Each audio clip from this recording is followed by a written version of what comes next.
Hello guys. हम शुरू कर रहे हैं। आज की हमारे नेक्स्ट वीडियो है जिसमें हम पढ़ने वाले हैं सिंपल एपिथेलियम।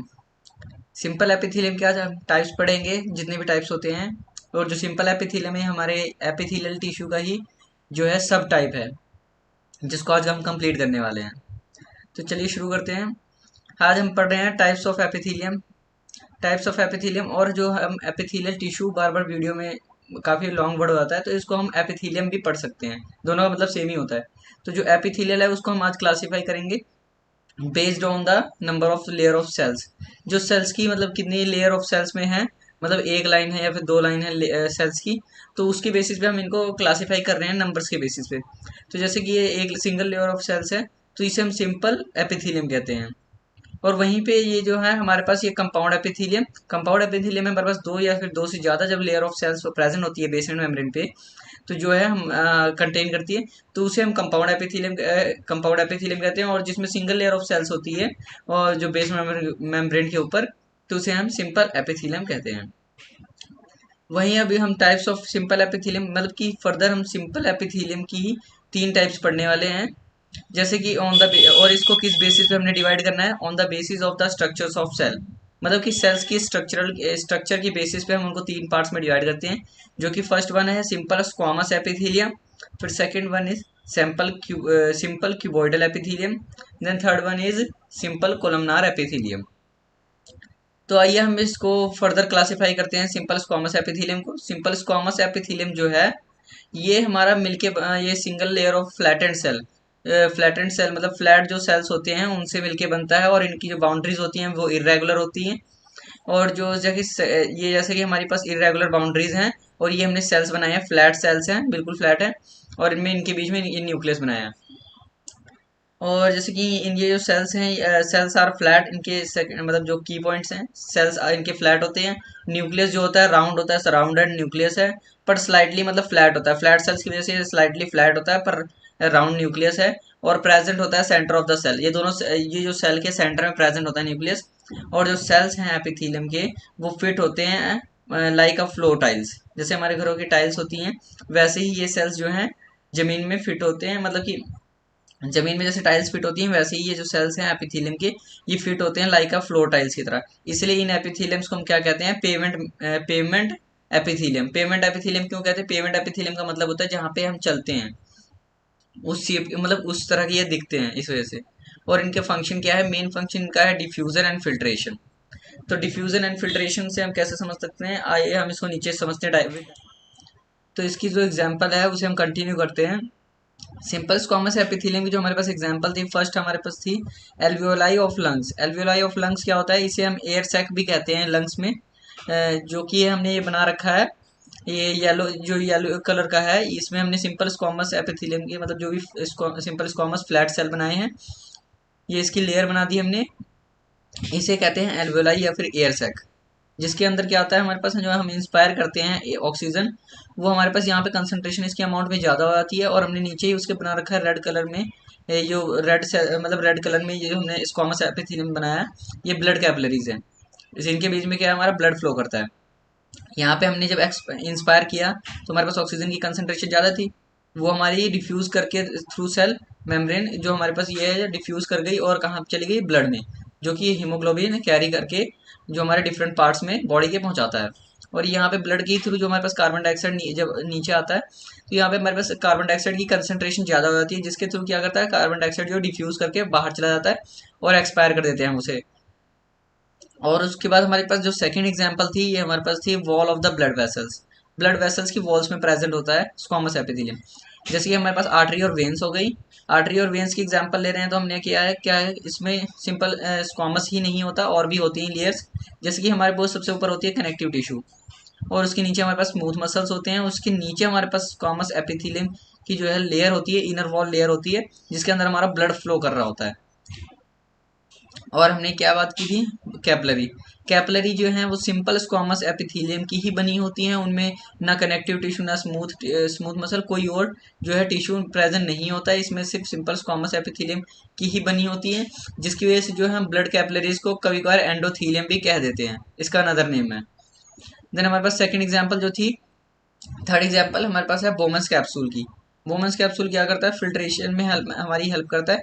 फिल्ट्रेशन में कैसे, बोमन कैप्सूल जो है नेफ्रॉन का पार्ट है, ये नेफ्रॉन में प्रेजेंट होता है। और नेफ्रॉन कहाँ प्रेजेंट होता है, हमारी किडनी में। तो किडनी ऑटोमेटिकली जो हमारे ब्लड के फिल्ट्रेशन में हेल्प करती है, इसलिए जो बोमन्स कैप्सूल है इनडायरेक्टली हमारे फिल्ट्रेशन में हेल्प करता है। ये जो डायग्राम है ये ऊपर वाला ही डायग्राम है, जैसे कि हमने जो अभी ऊपर बताया था ये वाला डायग्राम।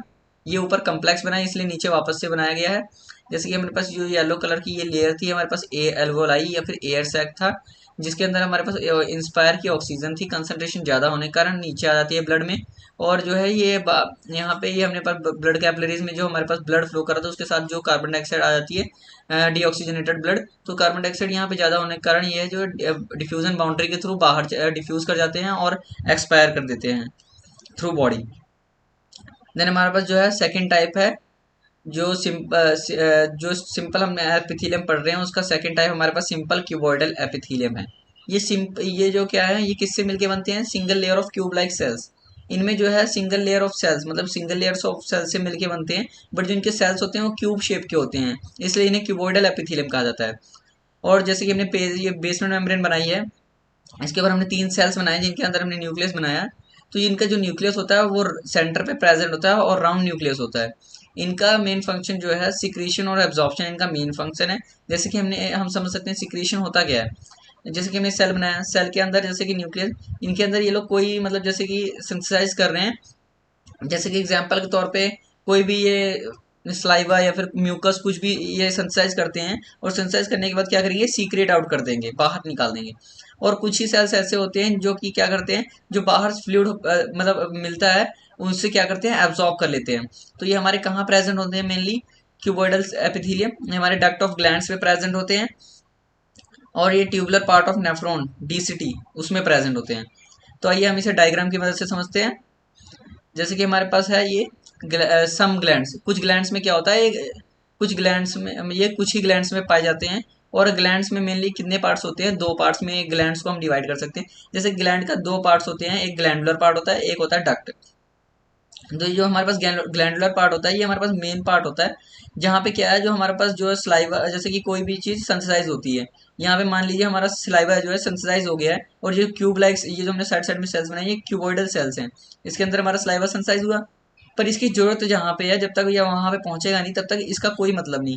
तो क्या होता है, इनमें डक्ट्स प्रेजेंट होती हैं, और ये डक्ट्स क्या काम करती हैं, जो स्लाइवा हुआ है जो सेंसाइज किया है उसे सीक्रेट करते हैं डक्ट में, और डक्ट के थ्रू डक्ट क्या करती हैं, इस स्लाइवा को एब्जॉर्ब करती है, और फिर डक्ट कहाँ जाके वापस से इसे मतलब छोड़ निकाल मतलब जो भी है ट्रांसपोर्ट करती हैं, इसे बकल कैविटी में ट्रांसपोर्ट करती हैं।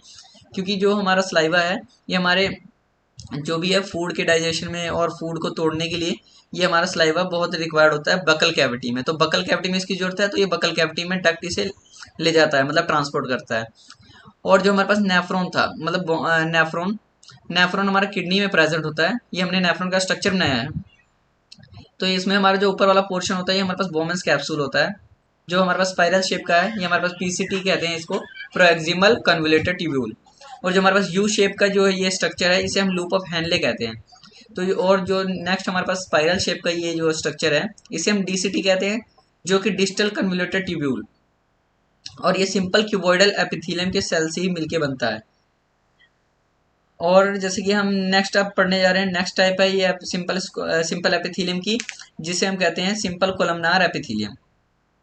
ये सिंगल लेयर ऑफ सेल से मिलके बनते हैं, और इनकी जो सेल्स होते हैं वो टॉल होते हैं और सिलेंडर सेल, इन्हें सिलेंडर सेल्स भी कहा जाता है। सिलेंडर क्या मतलब क्या होता है, हाइट और लेंथ इनकी बहुत लार्ज होती है, बट जो इनकी विथ होती है वो बहुत लेस होती है, बहुत कम विथ होती है। जैसे कि हमने ये सेल्स बनाए हैं बेसमेंट मेम्ब्रेन के ऊपर, तो ये इनकी जो लेंथ है, ये लेंथ या फिर हाइट ये तो लार्ज होती है,